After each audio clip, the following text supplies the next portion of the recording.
अच्छा यार, अज तारीख है 12 ते दूजी रात हिन चूजे को मैकने ते असा ही टाइम जेरी कारकर्दगी तो लिखने पे वो ये है कि आज असर ले मैं हिने चूजे को पानी दीता हम मल्टीविटामिन दा जरा के मुकम्मल तौर पर ख़त्म थी गए और हुण असां हिन को दूजा पानी देसूँ इलेक्ट्रोलाइट का। इलेक्ट्रोलाइट क्या चीज़ होंदे ये होंदे कि हिंदे विच नमकियात होंदे और हिंदे विच विटामिन सी होंदे और ये एक बुखार का भी सप्लीमेंट होंदा रहिंदे। हुण असां पानी च लसूं ओ ते विटामिन जरा मैं अपने चूजे को देंदा पिया वो देंदा पिया ए है हिंदा नाम है वीटासोल सुपर। ते इंदे विच जेरे विटामिन होंदे रहिंदे ये होंदे रहंदे कि इंदे अंदर होंदा रहिंदा vitamin A vitamin B D वगैरह वगैरह जिन्हें दोस्तों को इन्हें विटामिन चाहिए वो इनको ब्रेक लाते पढ़ सकते हैं। ये वीटासोल सुपर इंदा रिजल्ट बड़ा बेहतरीन होंदा रहिंदे। ते उनके बाद जेड़ा ना असां ये करेसूं कि ये अज इहो पानी हिन को दिता थे इंदे नाल इन्हें दी एक बेहतरीन एनर्जी थी है हिने को ताकत आंदी है और इंदे नाल जरा ता चूजे दी एक अच्छी ग्रोथ थी है। अच्छा होंदे बाद मैं हिने को देसां ये मेरे कने पाउडर ही को असां आदे रहने इलेक्ट्रोलाइट। इलेक्ट्रोलाइट बड़ी बेहतरीन चीज़ होंदी है ये चूज़ें की नमकियात पूरा करेंदे और नमकियात पूरा करने बाद हिने को बुखार दर्द भी सकून देंदे रहंदे। हुण असां इहो पानी हिने को देसूं ते मजीद है कि स्टेप बाई स्टेप तुसां इयां समझते वेसो इंशाअल्लाह। हुण देखो तुसां चूज़ा बिल्कुल एक्टिव है और इवें दुखदा भजदा वधे सपीटा मारी वधे।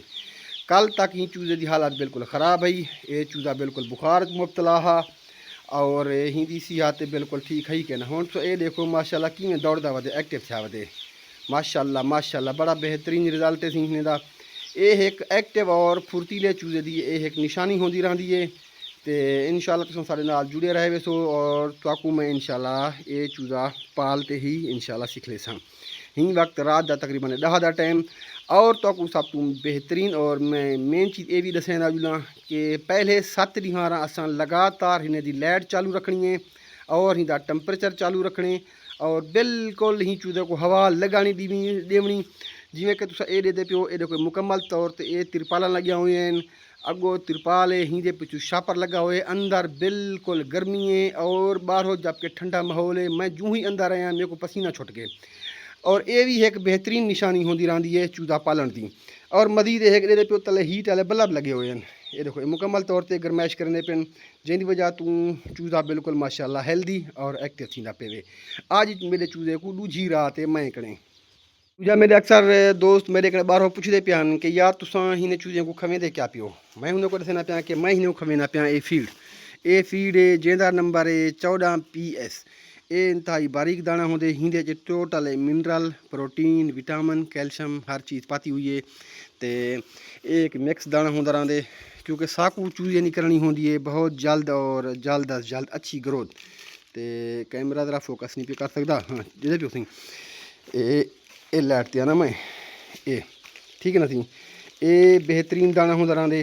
तो यही खवावन नाल ही चूज़ा बहुत जल्दी एक्टिव थींदे क्योंकि हिंदे विच एक मुकम्मल मिकदार पूरी की वेंदी है साकू हर सूरत दे विच ही चूज़े को जिहड़ा तां ये 2 महीने लगातार ही फीड दे उत्ते देवन इंतहाई ज़रूरी होंदा रहंदे। वजह दरअसल ये होंदी रहंदी है कि हिंदे नाल चूज़े दी बहुत जल्दी ग्रोथ थींदी रहंदी है और तो तुस ये दे पियो सो कि मैं ये डंडी तो छापर मारिया हुआ है ये वक्तन फवक्तन अस हिंदे को मरेंदे हैं हिंदे नाल ये कि चूज़े को असां भजावना होंदे ताकि हिंदियाँ अंतड़ियाँ खुलन हिंदा पेट खुले हिंदी वर्जिश थी वे हिंदी एक्सरसाइज थी वे। और कोशिश ये होंदी है कि पहले 4 ॾींहं हिंदे को बिल्कुल नींदर नहीं करानी वेंदी रहंदी। अच्छा मेरा अक्सर कैमरा रिजल्ट सही नहीं देता होंदे कुछ वजह ये होंदी है कि ये जो लाइटां लगे हुए हैं ना ये हैं पीले कलर दियाँ गोल्डन कलर दियाँ। पीला कलर एक गल असां ॾेंदे हैं कि ये एक नेचुरल कलर है हिंदे विच चूज़े को ये महसूस थींदे कि ॾींहं सूरज की रोशनी और हिंदे दिमाग को ये चीज़ ही एक्टिव करेंदी है। सफ़ेद लाइट जी होंदी है ना ये जो LED बल्ब इस्तेमाल करने ये साकू नहीं करनी पौंदी रहिंदी क्योंकि वो एक अलग चीज़ होंदी है।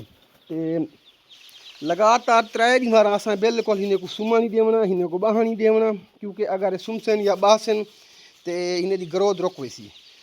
लिहाजा असांजी कोशिश होसी कि असां हिन को लगातार भॼई धुकई रहे वञूं और हिन को सकून घटि करण ॾियूं 3 ਤੋਂ 4 ॾींहं ਦੇ बाद वल असां हिन को तकरीबन 5 या 6 घंटे अंधारा ॾिसूं हिन को रेस्ट ॾिसूं ओ वाला अगू ते जोल ते मैं अपने दोस्तों को समझा देसा।